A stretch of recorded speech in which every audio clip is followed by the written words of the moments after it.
بالله من الشيطان الرجيم. بسم الله الرحمن الرحيم. الحاقة ما الحاقة وما أدراك ما الحاقة كذبت ثمود وعاد بالقارعة فأما ثمود فأهلكوا بالطاغية وأما عاد فأهلكوا بريح صرصر عاتية سخرها عليهم 7 ليال و8 أيام حصوما فترى القوم فيها صرعا كأنهم أعجاز نخل خاوية فهل ترى لهم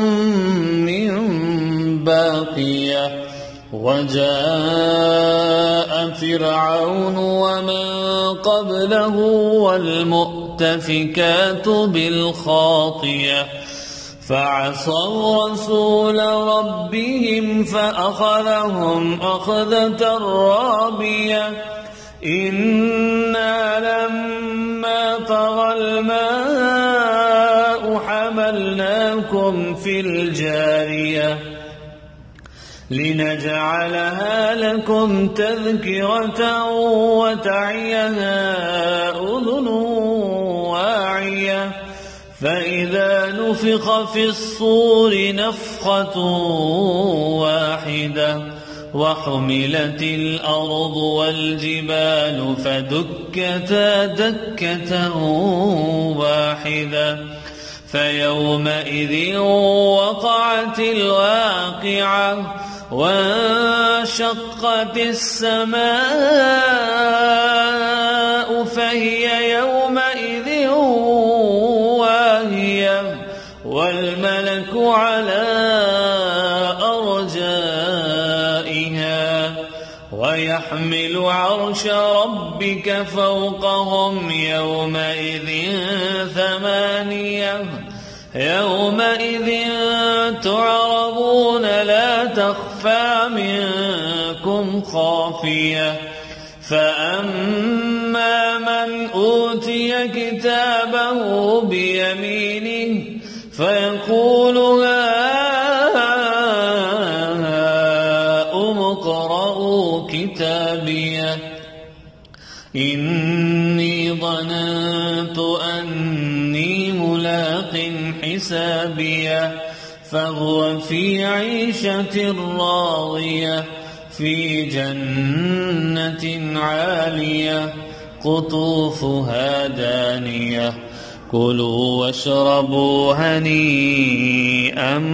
بما أسلفتم في الأيام الخالية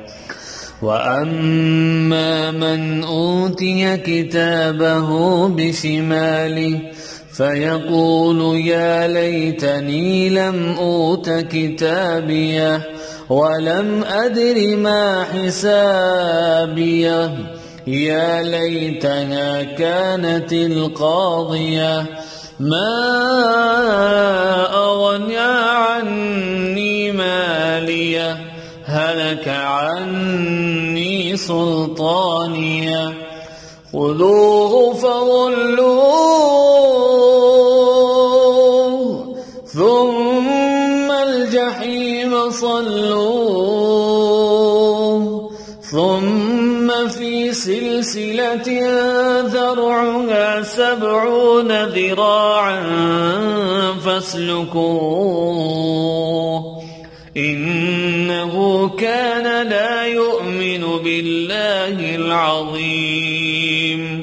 ولا يحض على طعام المسكين فليس له اليوم هاهنا حميم ولا طعام إلا من غسلين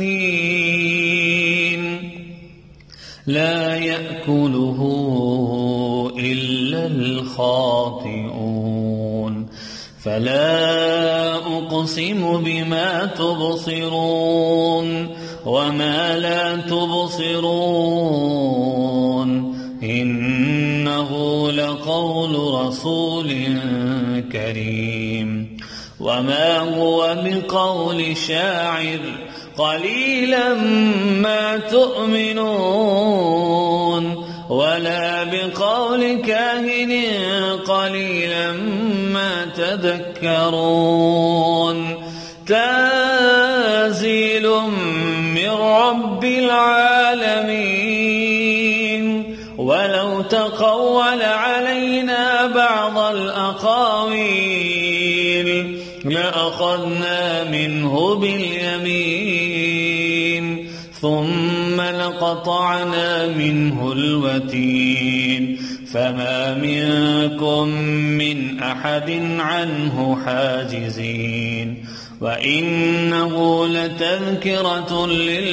للمتقين وإنا لنعلم أن منكم مكذبين وإنه لحسرة على الكافرين وإنه لحق اليقين فسبح باسم ربك العظيم